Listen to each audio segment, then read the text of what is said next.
Hoje eu quero deixar um pouquinho o Tiago descansar e a gente vai olhar para 1 Coríntios capítulo 15. Uma vez por mês nós temos a celebração da ceia do Senhor. E talvez você nunca parou para pensar por que nós como igreja celebramos a ceia. Você pega o elemento, você pega o seu cálice, você pega o seu pão. E por que nós temos essa prática? Por que nós temos esse hábito? Por que nós seguimos essa ordem? Lá em 1 Coríntios capítulo 15, versículo 3 e versículo 4, o apóstolo Paulo, instruindo aquela igreja num capítulo muito importante sobre ressurreição. Pode colocar, Fábio, por favor. Depois pode deixar na NVI, tá? Antes de tudo vos entreguei o que também recebi, que Cristo Jesus morreu pelos nossos pecados. E Paulo está dizendo isso à igreja e ele afirma que aquilo que ele estava ensinando, aquilo que ele estava dizendo era segundo as Escrituras. Porque primeiramente eu vos transmiti o que eu também recebi, que Cristo morreu pelos nossos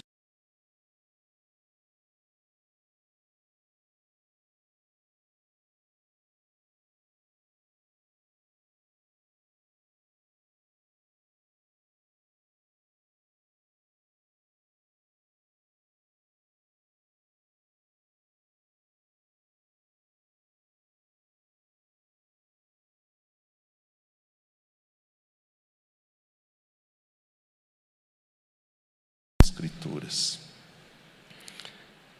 Por que nós celebramos a ceia do Senhor? Porque usamos os elementos como pão, como cálice, porque nos reunimos como igreja em vários lugares desse nosso mundo para celebrarmos a ceia, cada um com a sua cultura, com a sua língua, com o seu jeito, mas com a mesma prática, olhando para o pão, olhando para o cálice e lembrando desse fato, que Cristo, Ele veio, Ele nasce, vive de uma forma humilde, sem nenhum luxo, simplesmente para morrer pelos nossos pecados. Então a ceia, ela nos lembra em primeiro lugar que Cristo nos salva da pena do pecado. A ceia nos faz olhar para o passado. Essa verdade nos diz que nós merecemos o inferno, a punição, porque o nosso pecado nos afasta de Deus. É o que diz Romanos 6, 23. Quando você olha Romanos capítulo 6, versículo 23, você vai ver isso. O salário do pecado, ele é a morte. O salário, o que você recebe por uma vida de pecado é a morte. Mas o dom, o presente gratuito de Deus para mim, para você, é a vida eterna em Cristo Jesus, que morreu pelos nossos pecados, que nos dá agora a salvação. Portanto, a ceia faz com que eu e você lembre que Cristo nos salva da pena do pecado. Olha o que diz Romanos 3, 23. Todos pecaram. Isso significa que eu e você estamos fora ou estamos juntos nesse todos aí? Todos. Eu e você. Todos pecaram. E o pecado faz o que com o homem? Faz com que nos deixe afastados, destituídos, completamente afastados de Deus por conta do nosso pecado, da glória de Deus, da presença de Deus. Portanto, na ceia, ao celebrar com o pão, com o cálice, a gente lembra desses três aspectos da nossa salvação. Ela nos faz olhar para o passado. Eu fui salvo por Cristo da penalidade do meu pecado. Ela me faz olhar para o presente. Eu estou sendo salvo, porque eu ainda estou num processo de santificação. E ela me faz olhar para o futuro. Eu serei salvo, plenamente salvo, porque para o lugar onde nós vamos não vai mais existir pecado. Não estaremos mais sujeitos ao pecado.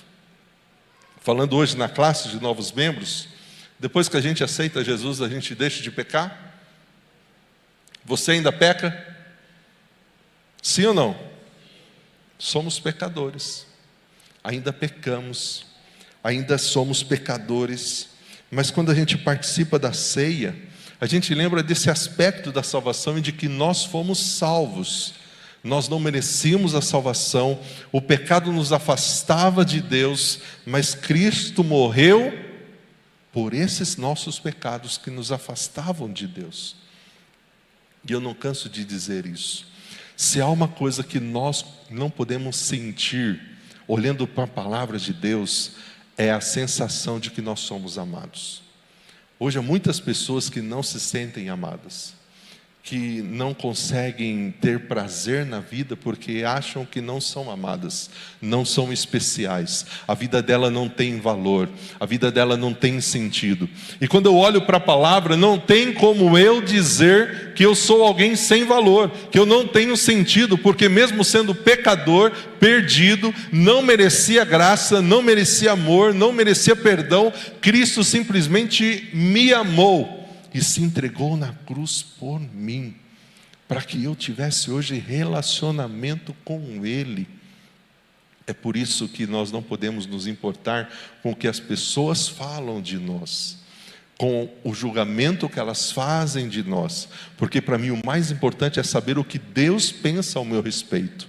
Ele me ama, eu sou amado por Ele. Ele mostrou que me ama de uma forma prática. Cristo morreu pelos meus pecados quando eu ainda estava separado, perdido. Nós nascemos com essa natureza pecaminosa. Quem tem filho pequeno, os meus não são mais pequenos, né? O mais novo, o pequeno está com 15, não passou eu, já me passou. A gente não precisa ensinar o filho a fazer manha, precisa? Você precisa ensinar o filho a desobedecer? A fazer birra? Já nascem, não nascem com isso? Com essa natureza inclinada ao pecado. Nós adultos, se nós não nos esforçarmos para viver uma vida com Deus, tendo o hábito de ler a Bíblia, de orar, de participar do culto, não vão ter outras coisas que vão querer chamar a nossa atenção, roubar o nosso tempo, porque nós somos inclinados sempre a alimentar o nosso eu, a nossa carne. E é disso que Cristo nos libertou, desse pecado que nos afastava de Deus. Desse pecado que nos afastava de Deus. Olha o versículo 22 desse Romanos 3. Volta só um, Fábio, por favor. Mais um. Agora se manifestou uma justiça que provém de Deus, independente da lei, da qual testemunham a lei e os profetas. Agora sim o 22. A justiça de Deus mediante a fé em Jesus, para que todos aqueles que creem, e não há distinção. Todos nós hoje podemos ter a salvação, podemos ter essa justificação, podemos ser salvos, podemos ter a reconciliação com Deus. E essa justiça vem mediante a fé. E fé em quem? Fé em Jesus. E a ceia nos faz fazer isso. Olhar para onde? Para a cruz.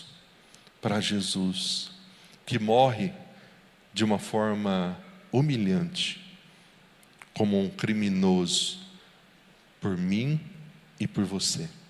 Então, querido, não acorde nenhum dia sequer achando que você não é valioso, que sua vida não tem valor, porque alguém já mostrou que ama você. E não permita que as circunstâncias dos dias, das semanas, dos meses, os desafios que nós temos enfrentado, faça com que você esqueça o amor de Deus por você, porque ela já foi demonstrada lá na cruz.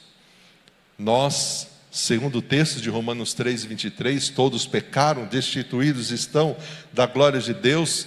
O texto está dizendo que nós estávamos mortos no nosso pecado. O pecado nos afastava de Deus. O pecado não daria para nós oportunidade de reconciliação. Mas Jesus, Ele veio, Ele morre, segundo as Escrituras, por mim e por você. Olha Romanos 5:8. É outro texto que eu gosto muito de Romanos. Vamos ler juntos? Mas Deus demonstra seu amor por nós. Cristo morreu em nosso favor, quando ainda éramos santos, bons, um cara legal. Nós éramos pecadores, afastados de Deus nós estávamos, e mesmo assim, Deus mostrou, Deus demonstrou a mim, a você, o seu amor, porque Ele pega o seu filho, o que Ele tinha de melhor, para morrer naquela cruz, pelos meus pecados, pelos seus pecados, morreu em meu favor, e tudo isso quando eu ainda era pecador. Por mim mesmo, eu não teria escolhido Cristo, eu não teria olhado para a cruz, mas Ele olhou para mim, Ele olhou para cada um de nós, Ele nos amou, Ele nos amou. Há um outro texto que eu gosto muito, que está lá em João capítulo 3, versículo 16, talvez esse você sabe até memorizado. A gente desafiou domingo passado aqui no culto da manhã, os irmãos a memorizarem textos bíblicos. Esse é um texto que você precisa ter memorizado. Vamos ler juntos novamente? Porque Deus, mundo de tal maneira, que deu o seu Filho para que todo aquele que nele crer não pereça, mas tenha vida eterna. Olha o bom da memorização. Você memoriza numa versão, depois você não consegue ler em outra, né? Deus amou tanto o mundo, Deus amou o mundo de tal maneira, Deus amou tanto cada um de nós. E aí você pode trocar o mundo e colocar o seu nome. Deus tanto amou o Osvaldo, que Ele pegou o seu filho unigênito e ofereceu para que hoje o Osvaldo, se nele crer, ele não pereça, mas tenha a vida eterna. Mas olha o versículo 17. Pois Deus enviou seu Filho ao mundo, Jesus, não para condenar o mundo, não para enviar as pessoas para o inferno, mas para que este mundo fosse salvo por meio dele. O maior desejo de Deus ao enviar Jesus é que todas as pessoas, todas tivessem a oportunidade de reconciliação, de salvação, de perdão, de mudança de vida, de oportunidade de caminhar com Deus, porque o pecado nos afasta de Deus. Adão e Eva, quando pecaram, fizeram o quê? Se esconderam daquela conversa que eles tinham todo dia com Deus. É o que o pecado faz com o homem hoje. O homem se esconde de Deus por conta do pecado. Deus é santo, somos pecadores, mas Jesus nos liga novamente a Deus, Jesus nos reconcilia, Ele nos traz para perto de Deus, Ele nos traz aquele relacionamento que estava quebrado. Somente por nós mesmos nós não poderíamos apagar os nossos pecados. Não era a nossa bondade, não eram os nossos atos de justiça, nossas boas obras, nada disso nos iria fazer chegar até Deus. Era somente o derramamento de alguém santo, puro, inocente como Jesus. Por isso ele é tratado em alguns versículos como o Cordeiro de Deus, que tira o pecado do mundo. E no Antigo Testamento, quando o povo pecava, o sacerdote tinha que sacrificar um animal, derramar o sangue de um animal inocente, para que aquele povo tivesse seus pecados perdoados. Por que não fazemos mais isso? Porque o Cordeiro de Deus, o sangue puro, muito mais valioso do que de um animal, foi derramado por mim e por você. E na ceia a gente lembra disso, desse Jesus que morre por nós, que se sacrifica por nós, que fez isso em meu lugar, no seu lugar. Romanos 4, 25. Hoje o Fábio vai. Romanos 4, 25. Olha esse texto. Ele, Jesus, Ele foi entregue à morte pelos nossos pecados. Querido, que você saia daqui dessa tarde, deste culto, entendendo que eu e você não merecíamos a salvação. O homem destituído, afastado da glória de Deus, merecia condenação, mas o desejo de Deus era reconciliar o homem, trazer o homem para perto dele. Jesus morre pelos nossos pecados para que eu e você hoje tivéssemos relacionamento com Deus. Deus não nos deixa perdidos sem direção. Ele nos deu a palavra. E através da palavra, Ele nos mostra o caminho que devemos seguir. É por isso que a gente incentiva tanto a leitura da palavra de Deus. Quando você lê a Bíblia, Deus fala com você. Deus fala ao seu coração. Deus fala à sua alma. Isso faz bem. E quando nós oramos, somos nós que falamos com Deus. E a gente abre o coração, e a gente chora, e a gente clama, a gente busca. E esse relacionamento vai se aprofundando a cada dia. Tudo porque lá na cruz, Ele morreu por mim. Ele morreu por você. Ele morreu pelos nossos pecados. Foi ressuscitado para a nossa justificação. Porque se Ele tivesse só morrido, hoje nós estaríamos acreditando num Cristo morto. Isso não teria valor algum. Mas nós cremos em alguém que ressuscitou. E quando a gente volta lá para 1 Coríntios 15, versículo 4, Ele ressuscitou dentre os mortos. 1 Coríntios 15, 4. Segundo as Escrituras. E Ele apareceu a algumas pessoas. E Paulo vai falando sobre as pessoas que Ele apareceu. Pode colocar os 5. Apareceu a Pedro. Apareceu aos 12. Pode ir. Apareceu a mais de 500 irmãos de uma só vez. A maioria das quais naquela época ainda vivia. Embora alguns já tenham morrido. E depois apareceu a Timóteo e a todos os apóstolos. E depois também apareceu a mim, como um que nasceu fora do tempo. Paulo está dizendo, olha, Ele ressuscitou. É real, é verdadeiro. As pessoas viram, não é uma história mentirosa, é verdade. Ele ressuscitou. Nós acreditamos em alguém que está vivo. O que Ele havia ensinado é verdade. Nós acreditamos, a nossa fé está baseada num Cristo vivo. Vivo. E é por isso que na ceia nós celebramos um Cristo vivo, mesmo falando da sua morte. A ceia não é um momento de velório. A ceia não é um momento fúnebre. A ceia não é um momento de tristeza. A ceia é um momento de celebração, porque celebramos o Cristo vivo, o Cristo que morre pelos nossos pecados, o Cristo que ressuscita e o Cristo que faz uma promessa. Você lembra qual é a promessa que Ele fez? Qual a promessa que Ele fez? Ele voltará. Eles morreram acreditando nessa promessa. E nós continuamos crendo nessa promessa. Ele voltará. Eu não sei se eu vou me encontrar com Cristo na morte ou no arrebatamento. O que eu sei é que eu estou preparado, tanto para um como para o outro. E você? Você está preparado para o dia da morte que vai chegar para nós? Brinquei hoje na classe dos novos membros. A gente quer o céu, a gente quer gozar das maravilhas do céu, de tudo que Deus está planejando para nós, a rua de ouro, de prata, tudo aquela coisa maravilhosa. Mas para você gozar de tudo isso, você tem que... Você quer ir para o céu? Deixa eu mais um pouquinho, né, Deus? Deixa eu curtir a família,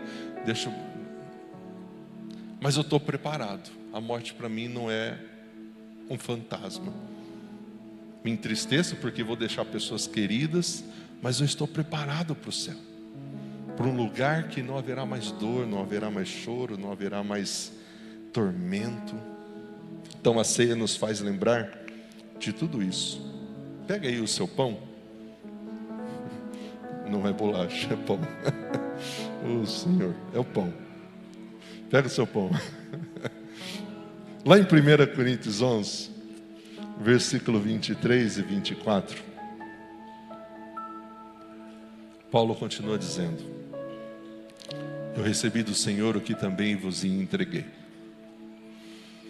Na noite que o Senhor Jesus, Ele foi traído, Ele tomou o pão e Ele deu graças. Pode passar o 24. Ele partiu e Ele disse: isto é o meu corpo, que é dado em favor de vocês. Façam isso em memória de mim. Vamos orar? Vamos agradecer pelo pão. Vamos agradecer pelo que Cristo fez na cruz. Se você ainda não fez esse convite para que Cristo seja Senhor e Salvador da sua vida, eu gostaria que você repetisse uma oração que eu vou fazer agora. Toda a igreja está orando, todos estão de olhos fechados, mas você nessa tarde, você entendeu que Deus ama a sua vida, e você quer entregar a sua vida a Jesus, convidando esse Jesus, que morreu na cruz pelos seus pecados, para entrar no seu coração. Repita comigo essa oração. Talvez você não quer repetir em voz alta, mas você pode repetir no seu coração, na sua mente. Repita comigo o seguinte: Senhor Jesus, nessa tarde, eu reconheço que eu sou pecador. Eu quero te agradecer, porque morreu naquela cruz pelos meus pecados. E nessa tarde, eu te aceito como meu Senhor, como meu Salvador pessoal. Entra na minha vida e controle todo o meu ser. Me dê a vida eterna e a certeza da salvação. Amém. Ó Deus, obrigado por estarmos nessa tarde, reunidos como igreja para a celebração da ceia do Senhor. Obrigado porque o Senhor enviou o seu Filho Jesus para morrer na cruz pelos nossos pecados. Somos gratos ao Senhor por isso. O amor do Senhor, o presente do Senhor por cada um de nós. Obrigado, Deus, porque agora como igreja, nós somos uma família. Nós não estamos mais perdidos, sem direção, porque nós fomos encontrados pelo Senhor. O Senhor nos amou primeiro, a sua graça nos alcançou. O Senhor nos tirou do lamaçal das trevas, de pecado que antes nós vivíamos, sendo guiados e dirigidos pelo curso deste mundo, pelo Deus desse século. O Senhor abriu os nossos olhos que antes estavam cegos, pela palavra do Senhor que nos ilumina, e hoje nós somos orientados pela sua palavra, que é lâmpada para os nossos pés, luz para o nosso caminho, e que nos dá a direção correta. Hoje nós não sentimos mais nenhum vazio no nosso coração, porque o Senhor preenche todo o nosso ser com a sua presença.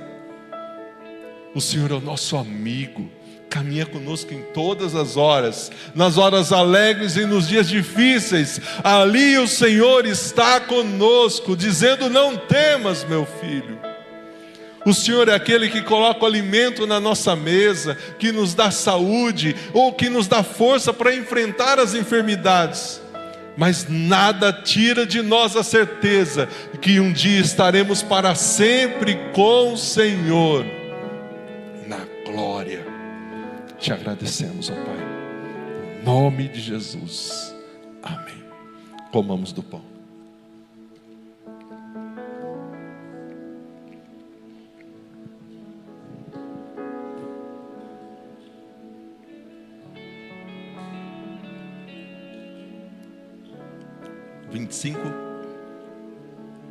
Da mesma forma, depois da ceia, ele toma o cálice. Já que participaram do pão, que simboliza o corpo de Cristo que foi açoitado, ferido, que sangrou pelos nossos pecados, ele agora pega o cálice. O cálice simboliza o sangue derramado pelos nossos pecados, que nos lava, que nos purifica. E Jesus fala: agora esse cálice é uma nova aliança que eu faço com vocês. E façam isso sempre que vocês beberem, em memória de mim. E olha o versículo 26. Porque sempre que vocês comerem do pão e beberem desse cálice, vocês estão anunciando a morte do Senhor até que Ele venha. Bebei dele todos.